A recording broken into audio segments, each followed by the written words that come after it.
নমস্কার বন্ধুরা, ব্রিটেনের centre for economics and business research বলছে 2030 সালের মধ্যে ভারত বিশ্বের তৃতীয় বৃহত্তম অর্থনীতি হবে। শুধু তাই নয়, S&P গ্লোবাল রেটিংসও জানিয়েছে 2030 সালে ভারত বিশ্বের তৃতীয় বৃহৎ অর্থনীতি হয়ে উঠতে চলেছে। রিপোর্টে দাবি করা হয়েছে ভারত এই মুহূর্তে রয়েছে ষষ্ঠ স্থানে।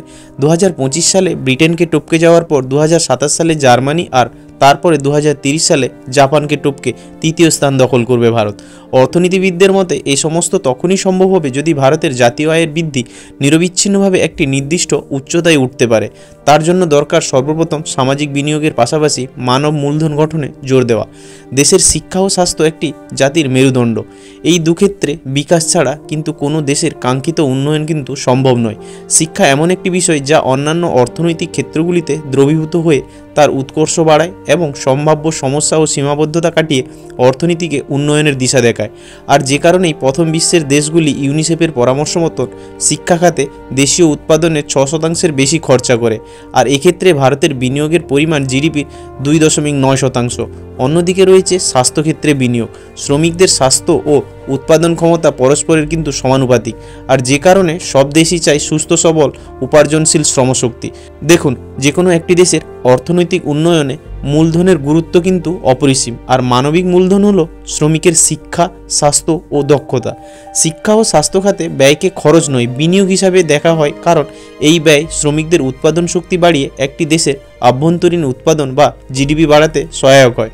সম্প্রতি ভারতের কেন্দ্রীয় অর্থমন্ত্রক সংস্থার national institute of public finance and policy রিপোর্টে এই বিষয়ে ভারতের করুণ চিত্রটি ফুটে উঠেছে।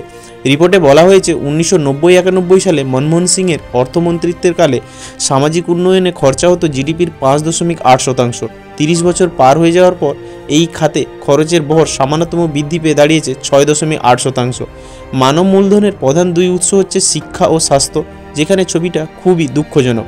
1990-91 সালে শিক্ষাক্ষেত্রে খরচ হতো জিডিপির 2.97%। 2019-20 সালে সেটা বাড়ার পরিবর্তে কমে হয়েছিল 2.88%।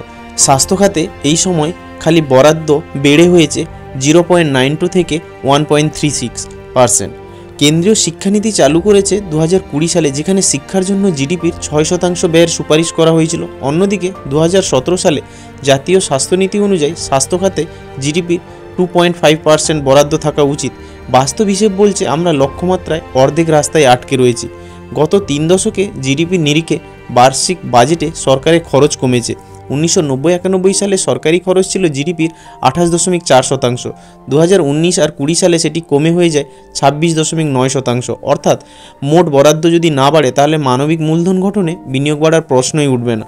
অর্থনীতিবিদদের মতে এই সমস্ত তখনই সম্ভব হবে যদি ভারতের জাতীয় আয়ের বৃদ্ধি নিরবিচ্ছিন্নভাবে একটি নির্দিষ্ট উচ্চতায় উঠতে পারে। আর তার জন্য সর্বাগ্রে প্রয়োজন সামাজিক বিনিয়োগের পাশাপাশি মানব মূলধন গঠনে জোর দেওয়া।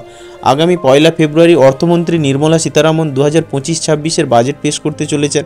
গত 31 ডিসেম্বর শিক্ষা ও স্বাস্থ্য বিশেষজ্ঞদের সঙ্গে অর্থমন্ত্রী বৈঠকে নয়া শিক্ষানীতি ও জাতীয় স্বাস্থ্যনীতি মেনে দুই খাতে যথাক্রমে জিডিপির 6 এবং 2.5% ব্যয় বরাদ্দের সুপারিশ করা হয়েছে। তবে বাস্তব হচ্ছে এই টার্গেট পূরণ করতে কেন্দ্র সরকারকে শিক্ষা খাতে আরও 10.45 লক্ষ কোটি টাকা এবং স্বাস্থ্য খাতে 4.9 লক্ষ কোটি টাকা বিনিয়োগ করতে হবে। যেহেতু মোট বরাদ্দ বাড়ানোর সম্ভাবনা নেই এই বাজেটে, তাই অন্য কোনো ক্ষেত্রকে বঞ্চিত করে শিক্ষা ও স্বাস্থ্য ব্যাপারে আশা করাও ভুল হবে। শিক্ষাক্ষেত্রে 6% বিনিয়োগের দাবি নতুন কিছু নয়। এই দাবি 1968 সালে ন্যাশনাল পলিসি অন এডুকেশনে প্রথমবার উল্লেখিত হয়েছিল। পুনরায় এই দাবির পক্ষে সওয়াল করা হয় 2020 সালে ন্যাশনাল পলিসি অন এডুকেশনে, কিন্তু এখনও পর্যন্ত তার ধারে কাছে পৌঁছানো সম্ভব হয়নি। আশা করা যাক এবারে বাজেটে শিক্ষা ও স্বাস্থ্য খাতে বরাদ্দের পরিমাণ নিশ্চয়ই বাড়বে। কি মনে হয় আপনাদের এ ব্যাপারে? কমেন্টের মাধ্যমে অবশ্যই জানাবেন। আর যদি ভালো লেগে থাকে তাহলে লাইক ও বন্ধুদের সঙ্গে শেয়ার করতে ভুলবেন না। ধন্যবাদ।